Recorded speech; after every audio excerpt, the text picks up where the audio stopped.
Je suis profondément et très fièrement européen.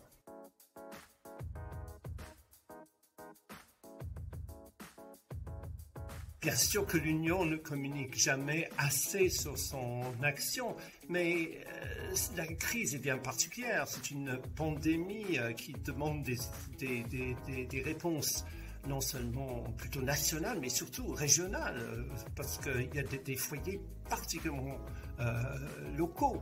Donc, est-ce qu'on communique assez?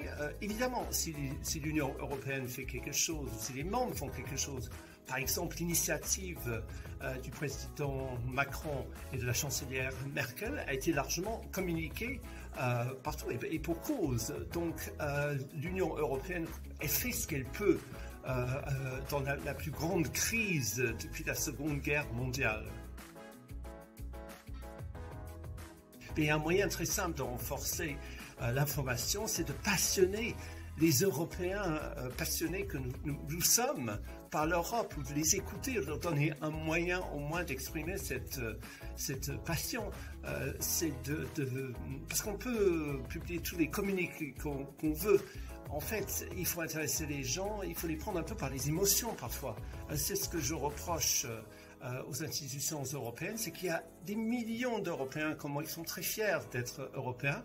On n'a pas le moyen de chercher cette passion, d'exprimer cette passion quelque part. Donc, il faut intéresser les Européens, il faut toucher leur vie de tous les jours, et comme ça, ils vont venir chercher eux-mêmes les informations une fois qu'ils seront passionnés par l'Europe. Mes conseils, c'est d'abord passionnez-vous pour la chose européenne. Nous vivons dans un monde où on tape n'importe quoi sur Google et on a des viviers d'informations. L'information est là.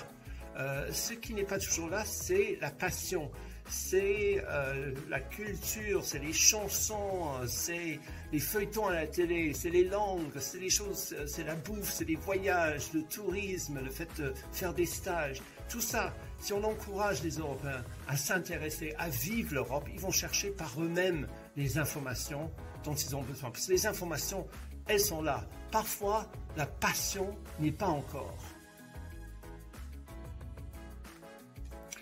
Évidemment, vous l'entendez avec mon accent, je ne peux qu'être triste en cette période où mon pays, qui a malgré tout ce qu'on dit, tant fait pour le continent depuis des décennies, surtout avec son rôle historique, a choisi, hélas, de tourner son dos à ce formidable projet qu'est l'Union européenne. Donc, vous voyez, je suis britannique d'origine, mais je suis devenu français tout simplement pour rester ce que je suis profondément, ce que mon père et sa génération, la génération qui s'est battue dans la Seconde Guerre mondiale et qui a tout fait pour faire cette Europe ensemble. Je suis profondément et très fièrement européen.